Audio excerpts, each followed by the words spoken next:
দাদু, আজ আমরা করব টক ঝাল মিষ্টি পোচ কারি। এর জন্য আমাকে লাগবে ডিম। আমি 6টা ডিমের করছি। 2 টেবিল চামচ তেল দিয়ে নিলাম। ডিমটা আগে পোচ করে উঠিয়ে নিব।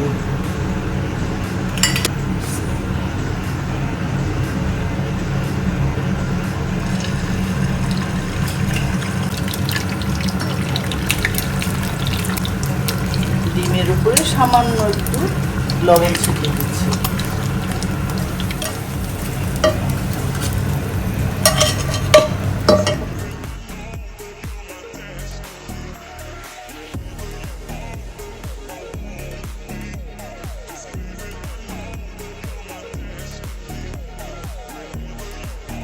এক টেবিল চামচ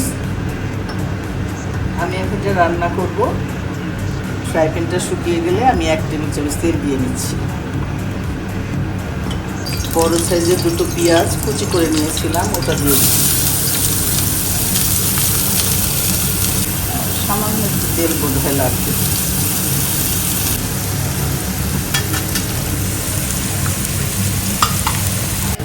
পেঁয়াজের রঙটা চেঞ্জ হয়ে গেলে আমি এখন মশলা দিতে থাকবো। 1 চামচ আদা বাটা,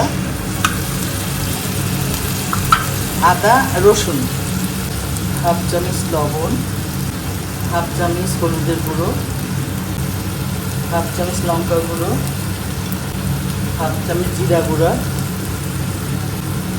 1/2 চামচ ধনিয়া গুঁড়া। মশলাটা একটু কষিয়ে নিচ্ছি। এখন আমি এর মধ্যে 1 চামচ ঘি দিয়ে দিব।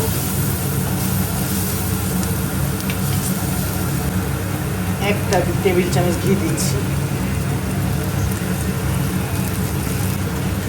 1/2 চামচ গরম মশলা গুঁড়ো,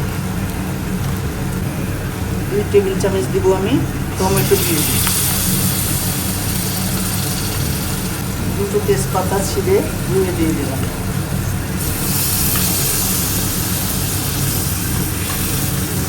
মশলাটা না পুড়ে যায় একটু পানি দিয়ে। মশলাটা কষানো হয়ে গেছে, এখন আমি একটু পানি দিয়ে দিচ্ছি, ঢেকে দিচ্ছি। এখন দেব আমি 1 চামচ চিনি। তারপরে এবার আমি পোচগুলো দিয়ে দিচ্ছি।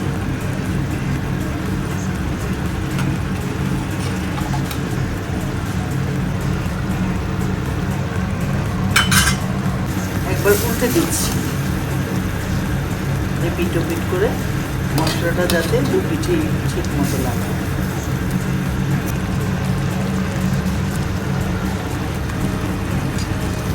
এবার দিয়ে দিব 4-5টা কাঁচামরিচ একটু চিড়ে। রেখে দিচ্ছি, একটু পানিটা শুকালে নামিয়ে নেব।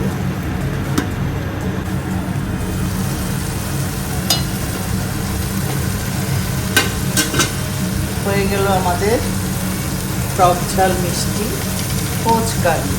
একটু ফ্লেভারের জন্য ঘি দিয়ে দিচ্ছি সামান্য।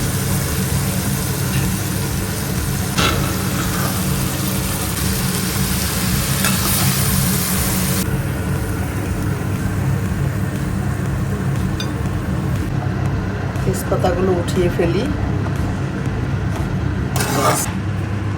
হয়ে গেল আমাদের মুখরোচক পোচ কারি, টক ঝাল মিষ্টি পোচ কারি।